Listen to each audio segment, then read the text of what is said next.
Oh, to be reunited. Today is the day you woke up in my cold and drafty studio apartment in small-town USA. It isn't much, but it is what I can afford on my wage working as a small-time writer at the local newspaper. Working on articles as captivating as cats stuck up trees and the constant mystery of who is moving the buggies from the local 5 and 10. I always meant to make myself a big book editor or a big-time journalist, but time passes you by like a late freight train, and before you know it, it's gone. Today is the day a new purpose has overwhelmed me for a decade, and finally it is at the end, but also a very beautiful beginning. Working so hard to investigate who you are, where you came from, is a bittersweet project. A lot of dead ends and seldom small sparks of exciting breakthroughs. Today is the day ye find out that the life I have led of bouncing from foster home to foster home and at 18 being pushed to the streets will be answered. I will find out what world-shattering series of events caused a woman to drop her 7-pound 14-ounce baby boy on the steps of a firehouse. I awoke too excited to eat but knew I would regret it later, so I quickly whipped up some scrambled eggs and welcomed the heat from the stove. Not even the bitter cold would ruin this beautiful Christmas day. I packed the little belongings I had and checked my tie for the 50th time. My anxiousness makes my hands clam up, and I am thankful for the choice of dark navy pants instead of the khaki pants I had originally picked, so the whipping of my hands on my pants will be less noticeable. It is now time to leave.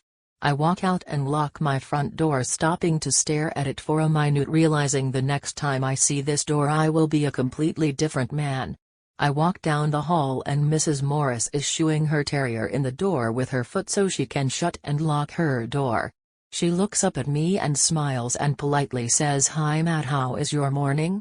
I match her smile, and it takes me every molecule in my body to not shout out my agenda for the day.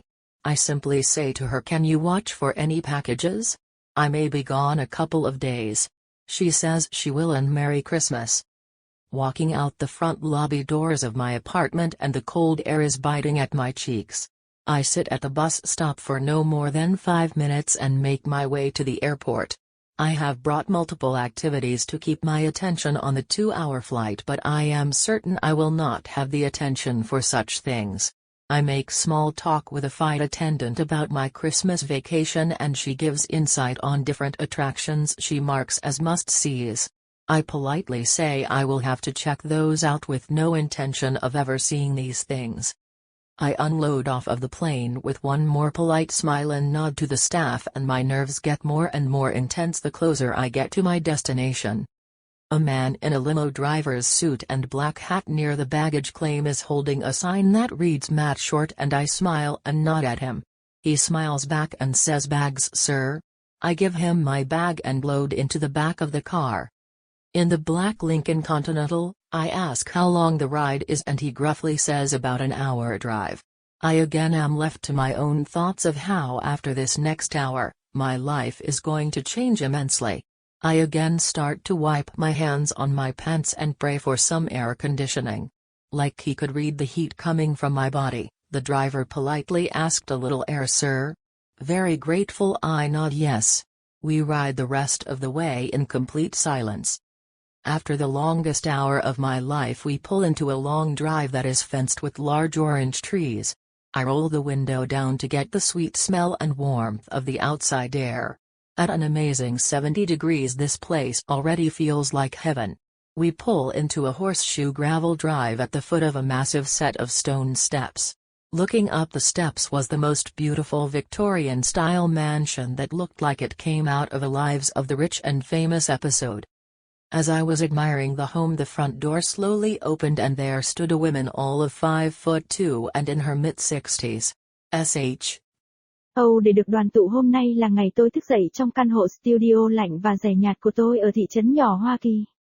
Nó không nhiều, nhưng đó là những gì tôi có thể mua được trên tiền lương của tôi làm việc với tư cách là một nhà văn thời gian nhỏ tại tờ báo địa phương.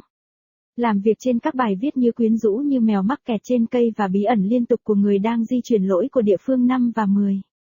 Tôi luôn định làm cho mình trở thành một biên tập viên sách lớn hoặc một nhà báo thời đại, nhưng thời gian trôi qua bạn như một chuyến tàu chở hàng muộn và trước khi bạn biết nó đã biến mất. Hôm nay là mục đích mới Daya đã lấn át tôi trong một thập kỷ và cuối cùng nó là vào cuối cùng nhưng cũng là một khởi đầu rất đẹp. Làm việc chăm chỉ để điều tra bạn là ai, nơi bạn đến là một dự án ngọt ngào cay đắng. Rất nhiều ngõ cụt và ít khi tia lửa nhỏ của đột phá thú vị. Hôm nay là ngày tôi phát hiện ra rằng cuộc sống tôi có dẫn dắt từ nhà nuôi dưỡng đến nhà nuôi dưỡng và lúc 18 tuổi bị đẩy ra đường phố sẽ được trả lời. Tôi sẽ tìm ra những gì thế giới phá vỡ hàng loạt các sự kiện đã khiến một phụ nữ thả cậu bé 7 pound 14 ounce của mình xuống bậc thang của một trạm cứu hỏa. Tôi thức dậy để phấn khích để ăn nhưng biết tôi sẽ hối tiếc sau đó vì vậy tôi nhanh chóng quất lên một số trứng chiên và chào đón sức nóng từ bếp. Ngay cả cái lạnh cay đắng cũng không làm hỏng ngày Giáng sinh tuyệt đẹp này. Tôi đã đóng gói đồ đạc nhỏ mà tôi có và kiểm tra cà vạt lần thứ 50. Sự lo lắng của tôi làm cho đôi tay của tôi ngao lên và tôi cảm ơn vì sự lựa chọn của quần hải quân tối thay vì quần kaki mà tôi đã chọn ban đầu, vì vậy việc quất tay lên quần của tôi sẽ ít chú ý hơn. Bây giờ là lúc để đi. Tôi bước ra và khóa cửa trước dừng lại để nhìn nó trong 1 phút nhận ra lần sau tôi nhìn thấy cánh cửa này tôi sẽ là một người đàn ông hoàn toàn khác. Tôi đi xuống hành lang và bà Morris đang dùng chân bắn chó sục của cô ta vào cửa để cô ấy có thể đóng cửa lại và khóa cửa. Cô ấy nhìn tôi và mỉm cười và lịch sự nói chào Matt, buổi sáng của bạn thế nào? Tôi phù hợp với nụ cười của cô ấy và phải mất mỗi phân tử trong cơ thể tôi không hét lên chương trình nghị sự của tôi trong ngày. Tôi chỉ đơn giản nói với cô ấy, bạn có thể xem cho bất kỳ gói hàng. Tôi có thể sẽ đi vài ngày. Cô ấy nói sẽ và Merry Christmas, đi ra khỏi cửa sảnh trước của căn hộ của tôi và không khí lạnh đang cắn vào má tôi. Tôi ngồi tại trạm xe buýt không quá 5 phút và làm theo cách của tôi đến sân bay. Tôi đã mang đến nhiều hoạt động để giữ sự chú ý của tôi trên chuyến bay 2 giờ nhưng tôi chắc chắn rằng tôi sẽ không có sự chú ý cho những điều như vậy. Tôi nói chuyện nhỏ với một tiếp viên chiến đấu về kỳ nghỉ Giáng sinh của tôi và cô ấy cho cái nhìn sâu sắc về các điểm tham quan khác nhau cô đánh dấu là phải nhìn thấy. Tôi lịch sự nói rằng tôi sẽ phải kiểm tra chúng ra mà không có ý định bao giờ nhìn thấy những điều này. Tôi dỡ xuống máy bay với một nụ cười lịch sự và gật đầu với các nhân viên và thần kinh của tôi càng trở nên căng thẳng hơn khi tôi đến gần điểm đến của tôi.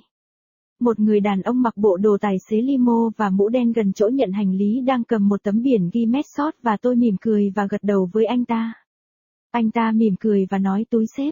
Tôi đưa anh ta túi xách của tôi và nạp vào phía sau của xe. Ở Black Lincoln Continental, tôi hỏi đi xe là bao lâu và anh ta nói thô bạo, khoảng 1 giờ lái xe. Một lần nữa tôi lại để suy nghĩ của riêng tôi về cách sau giờ tới, cuộc sống của tôi sẽ thay đổi vô cùng. Tôi lại bắt đầu lau tay trên quần của tôi và cầu nguyện cho một số điều hòa không khí. Giống như anh ta có thể đọc được sức nóng phát ra từ cơ thể tôi, người lái xe lịch sự hỏi, một chút không khí thưa ngài. Rất biết ơn, tôi gật đầu có. Chúng tôi đi trên đường còn lại trong im lặng hoàn toàn. Sau giờ dài nhất của cuộc đời tôi, chúng tôi kéo vào một ổ đĩa dài được rào chắn với cây cam lớn. Tôi lăn cửa sổ xuống để có được mùi ngọt ngào và ấm áp của không khí bên ngoài. Ở độ 70 độ tuyệt vời nơi này đã cảm thấy như thiên đường. Chúng tôi kéo vào một ổ đĩa sỏi móng ngựa ở chân một bộ lớn các bậc thang đá. Nhìn lên các bậc thang là biệt thự phong cách Victoria đẹp nhất, trông giống như nó xuất phát từ một tập phim cuộc sống của những người giàu và nổi tiếng.